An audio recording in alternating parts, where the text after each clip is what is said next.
Bonjour tout le monde, ici Antoine Joubert. Aujourd'hui, j'ai magasiné pour vous les 20 véhicules les moins coûteux en location sur le marché canadien.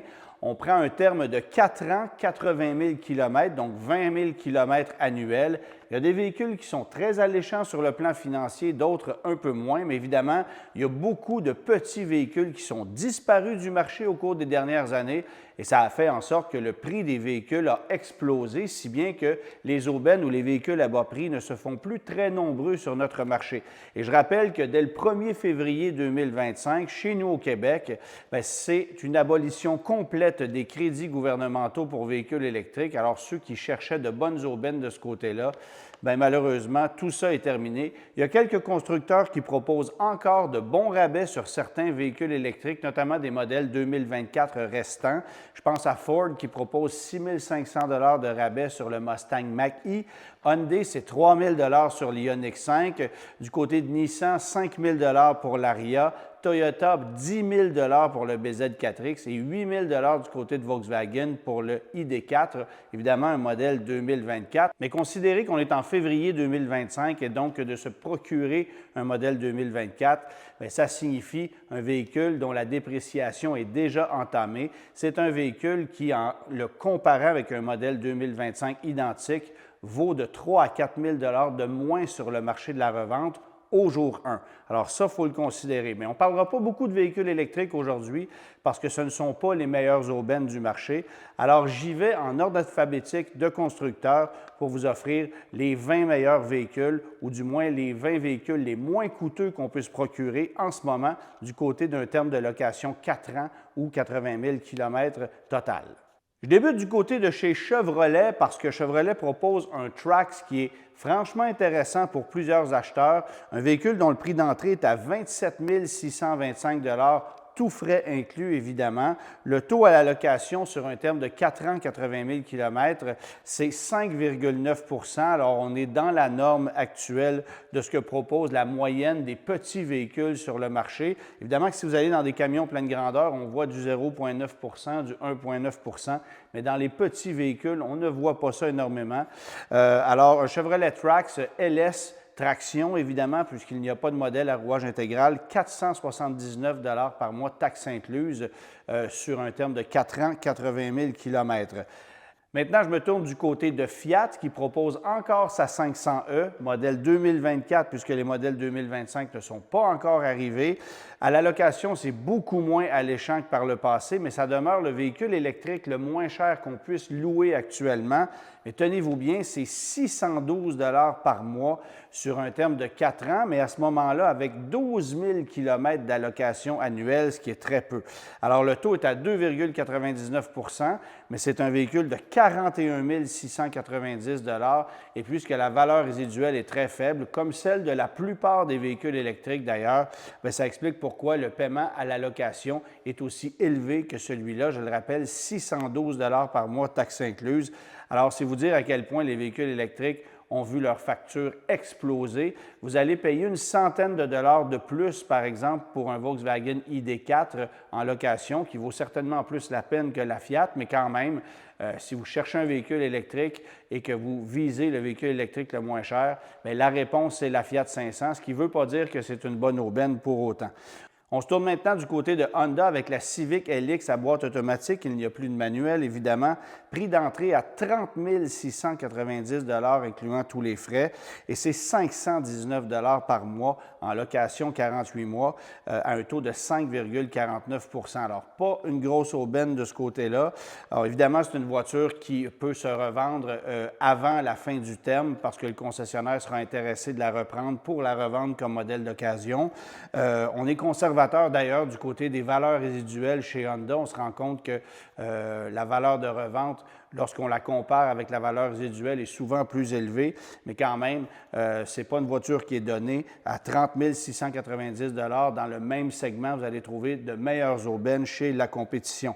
Le Honda HR-V LX en 2 roues motrices, c'est 32 980 $ et vous allez payer seulement 11 $ de plus à la location mensuellement que pour la Civic parce que le taux est à 4,29 versus 5,49 du côté de la Civic et parce que la valeur résiduelle résiduel au bout du terme en pourcentage est juste un peu plus élevé avec le HR-V qu'avec la Honda Civic, mais ça demeure quand même un véhicule de 530 par mois à la location 4 ans, ce qui n'est pas nécessairement une aubaine. Chez Hyundai, maintenant, on est pas mal plus agressif. On a des véhicules qui sont moins chers, forcément, et je commence avec le Hyundai Venue dans sa version Essential, 24 135 $. Sinon, la version Preferred est à 26 135 $.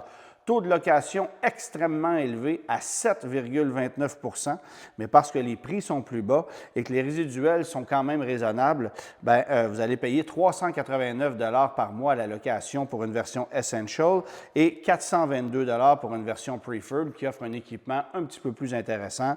Et je vous dirais que rendu là, pour la différence de prix, ça vaut la peine d'aller à la version Preferred qui se revendra plus facilement, à moins bien sûr que vous ne souhaitiez pas vous en défaire avant la fin du terme de location, ce qui est toujours recommandé d'ailleurs parce que c'est un peu problématique par endroit. Chez Hyundai, on retrouve aussi le Kona et à mon avis, ça devient un peu plus alléchant que du côté du Venue parce que les taux sont un peu plus bas, mais quand même élevés à 6,69 %, mais les valeurs résiduelles sont plus élevées. Alors, un Kona Essential, c'est 29 285 $ et si vous allez pour une version à 4 roues motrices, 2 000 $ de plus, donc 31 285 $. 402 $ par mois à la location versus 389 $ pour un Venue.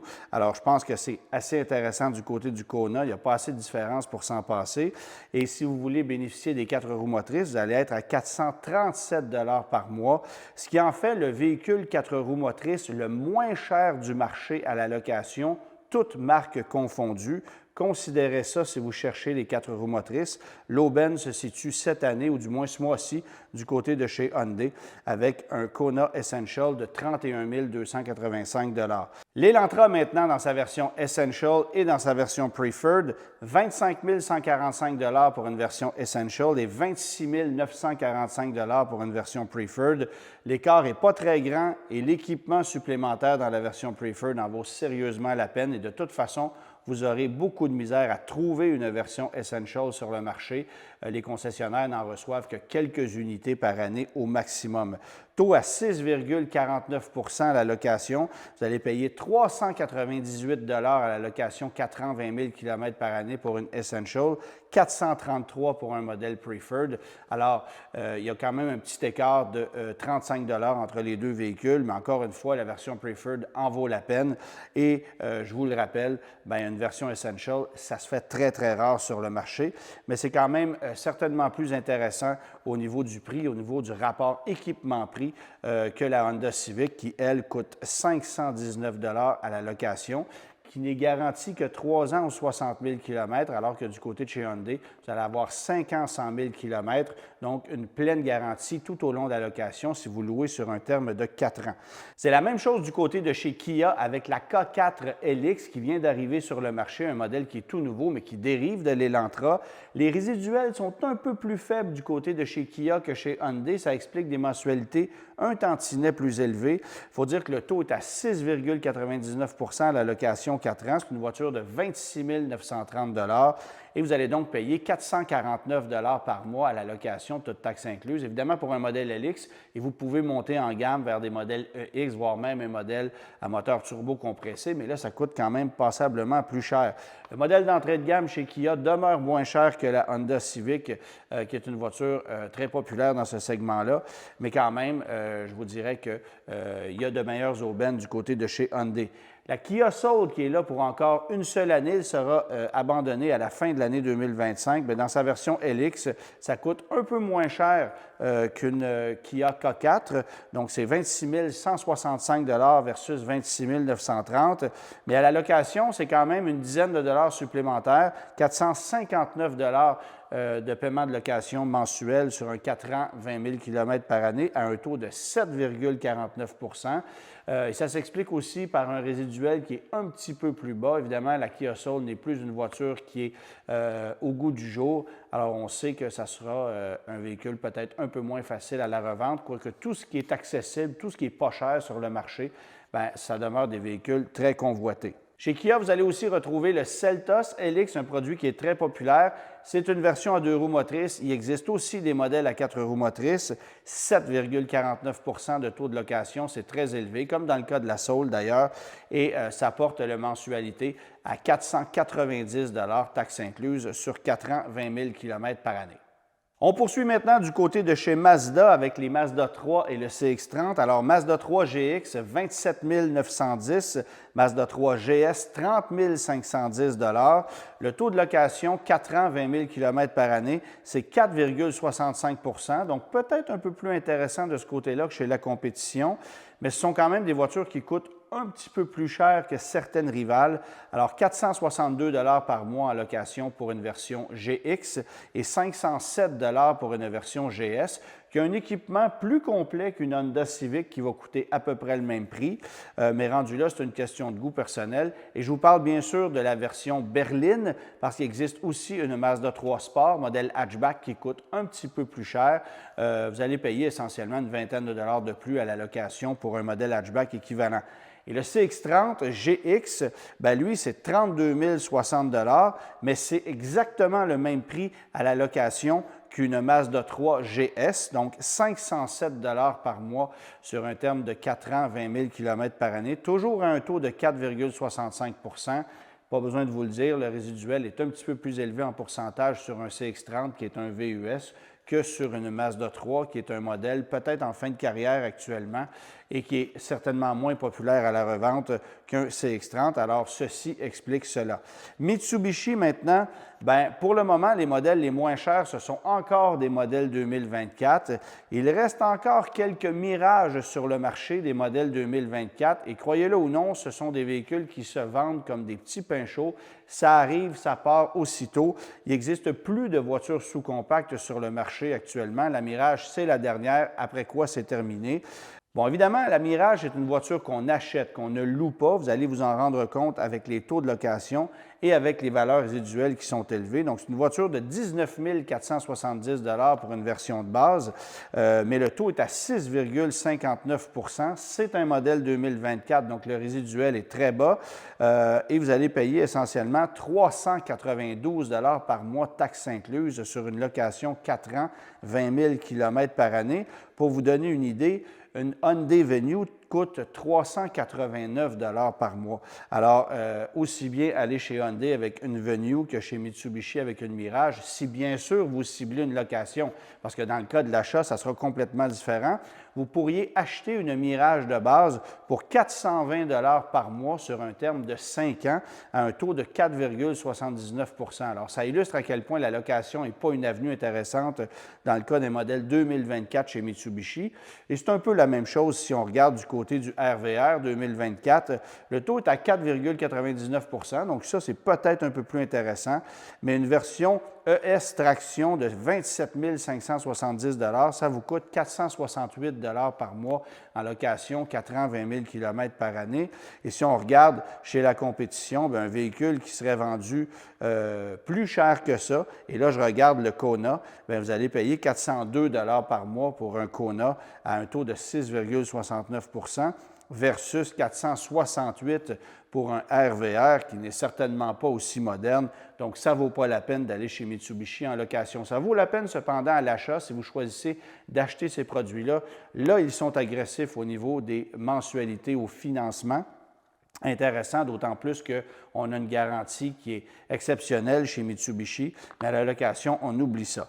Nissan est probablement le constructeur qui a les meilleures offres en ce moment en matière de location. Et je veux commencer avec le Kicks Play version S 2025. Et le Kicks Play, c'est l'ancien Nissan Kicks qu'on a conservé sur le marché pour 2025. Ce à quoi n'ont pas droit les Américains. C'est un modèle qu'on a abandonné sur le marché américain, mais qu'on conserve chez nous au Canada. Le prix est de 25 375 tout frais inclus. Et à la location, 4 ans, 20 000 km par année, c'est 4,99 de taux de location, 398 par mois, taxes incluses. Mais attention, si vous louez sur 39 mois, vous êtes à 383 par mois. Et si vous louez sur 30 mois, à 399 par mois. Alors, rendu là, ça dépend de votre niveau de confort, mais je vous dirais que le 39 mois est très alléchant. Vous allez avoir un véhicule avec une garantie de base de 360 000 km, donc 36 mois de garantie sur un véhicule que vous louez 39 mois à une mensualité qui est plus basse que si vous louez sur 4 ans. Je pense que ça vaut la peine. C'est la même chose pour la Nissan Sentra, qui, elle, est offerte à un taux de 5,49 %. Alors, voiture de 26 495 ou 27 170 si vous optez pour une version S à boîte automatique, parce que je vous le rappelle, la Sentra est encore la seule berline compacte encore disponible avec une boîte manuelle dans une version de base. Alors, si vous optez pour un modèle à boîte manuelle, location 4 ans, 20 000 km par année, 436 sinon 448 pour un modèle à boîte automatique. Mais si vous allez pour une location 39 mois, 387 pour une version à boîte manuelle, 405 pour une version à boîte automatique. Alors ça, c'est littéralement imbattable. Vous ne trouverez pas meilleure aubaine dans le marché de la voiture compacte actuellement au pays. Bon, si vous allez sur une location 30 mois, bien 418 par mois pour une version à boîte manuelle, 420 pour une version à boîte automatique. Alors, c'est une question de quelques dollars tout le temps, mais Nissan a vraiment un bel avantage du côté de la Sentra, surtout par rapport à la Versa, qui est une voiture totalement inintéressante à la location. Une voiture qui coûte grosso modo 3 000 de moins qu'une Sentra. On est à 23 395 pour une Versa S, mais le taux de location est à 6,74 %, aussi bien dire qu'on ne souhaite pas en louer. Et parce que les valeurs résiduelles sont extrêmement faibles, bien, regardez combien ça coûte. 453 mensuellement pour une location 4 ans, 20 000 km par année versus 448 pour une Sentra à boîte automatique. Alors, c'est plus cher qu'une Sentra à la location et lorsqu'on s'en va sur des termes plus courts, l'écart est encore plus important. 39 mois, c'est 444 versus 405 du côté de la Sentra et 30 mois, 448 versus 420. Donc, on oublie la Nissan Versa à la location. C'est une voiture qui peut être intéressante à l'achat, mais encore, il y a tellement peu de différence de prix entre la Versa et la Sentra qu'il vaut mieux aller à la Sentra dans tous les cas. C'est tout simplement un produit plus complet, qui sera plus facile à revendre, qui va vous offrir à peu près le même rendement énergétique, beaucoup plus de confort. Nissan se vante actuellement d'avoir en 2025 la voiture la moins chère au pays, au PDSF, bien sûr avec la Versa S, mais lorsqu'on se met à calculer et qu'on a besoin de financer ou de louer, bien, on se rend rapidement compte que la Versa S n'est plus dans le coup. Je m'en vais maintenant du côté de chez Subaru avec une Impreza modèle commodité. Alors, Impreza qui est uniquement offerte en 5 portes et en 4 roues motrices désormais, prix à 30 260 $. Là, on monte en prix évidemment, 536 $ à la location avec un taux de 5,99 %. C'est loin d'être la meilleure aubaine du marché, mais c'est une voiture qui offre beaucoup d'avantages, dont celui d'avoir le rouage intégral. Mais je vous le rappelle, si vous visez le véhicule à 4 roues motrices le moins cher du marché, c'est Hyundai qui le propose. 437 $ à la location versus 536 du côté de chez Subaru pour une Impreza qui est une voiture et non pas un VUS. Alors, 99 $ de différence mensuellement et le Kona est un produit franchement recommandable. Vraiment une aubaine à saisir en ce moment pour ceux qui cherchent les 4 roues motrices. Chez Toyota maintenant, on le sait, on est peu compétitif à la location. Les taux sont très élevés, on est indépendant, il y a des délais d'attente pour obtenir une Corolla, peu importe la version. Alors, une Corolla L, c'est 26 750 $. LE, vous êtes à 27 745 $, donc 995 $ d'écart entre les deux versions. Et encore une fois, ça vaut la peine d'aller à la version LE pour quelques commodités que vous allez obtenir, que vous allez probablement juger essentielles. Le taux de location est à 6,29 %. 456 $ pour une version L, 471 pour une version LE. Et à ce prix, vous n'avez pas encore le niveau d'équipement que vous allez obtenir dans une Mazda 3 qui, elle, est peut-être un peu plus complète au niveau de son équipement. Alors, ça vaut la peine de comparer, mais évidemment qu'une Corolla, c'est une voiture qui est une excellente valeur, produit très fiable, frugale également au niveau de la consommation d'essence. Alors, c'est une voiture moins gourmande que la Mazda 3, mais pas moins gourmande nécessairement que la Sentra, qui coûte passablement moins cher. Alors, si vous cherchez le véhicule le moins coûteux dans ce segment-là, je vous rappelle que c'est Nissan qui le propose avec une Sentra dont la facture va osciller autour des 400 $ par mois. Évidemment, avec un modèle à boîte automatique, vous pouvez économiser quelques dollars avec une boîte manuelle. Sachez cependant que si vous optez pour une boîte manuelle dans la Sentra, vous allez consommer 15 % plus d'essence qu'avec l'automatique, à ne pas négliger. Et je termine avec la Volkswagen Jetta, évidemment modèle 2025 Trendline, qui a été partiellement revu pour 2025, un vrai beau produit qui est garanti tout au long de la location. Ne l'oubliez pas, c'est 4 ans, 80 000 km de garantie de base qu'on a chez Volkswagen. Alors ça, c'est intéressant. Le taux de location est à 5,99 %. C'est une voiture qui coûte 28 460 $ et vous allez payer 504 $ par mois sur un 4 ans, 20 000 km par année à la location, 15 $ de moins que la Civic. Mais la Civic commande un prix pratiquement de 2 000 $ plus élevé que celui qu'on a ici. Alors, on est nez à nez lorsqu'on compare cette voiture-là avec la Civic, un petit peu moins cher, mais un prix un peu plus bas, avec un avantage d'avoir une garantie d'1 an par rapport à la Civic. Une voiture qui est peut-être plus intéressante aussi au niveau du confort de roulement si vous faites énormément d'autoroutes et qui consomme très peu de carburant. Donc, c'est un produit qui est recommandable, mais encore une fois, ce n'est pas le moins cher du marché. C'est 100 $ de plus mensuellement qu'une Sentra de base à boîte automatique qui demeure la meilleure valeur. Alors, si je conclus, Hyundai et Nissan sont probablement les constructeurs qui ont les meilleures offres à la location en ce moment. Ça vaut quand même la peine de regarder ailleurs, peut-être de regarder du côté de certains démonstrateurs ou des restants de 2024 qu'on pourrait avoir en stock, mais quand même, retenez que Hyundai et Nissan sont les constructeurs qui actuellement ont les offres les plus agressives, chez plusieurs modèles d'ailleurs, parce que c'est vrai pour la Venue, pour le Kona, pour l'Elantra, mais aussi pour la Kicks et la Sentra.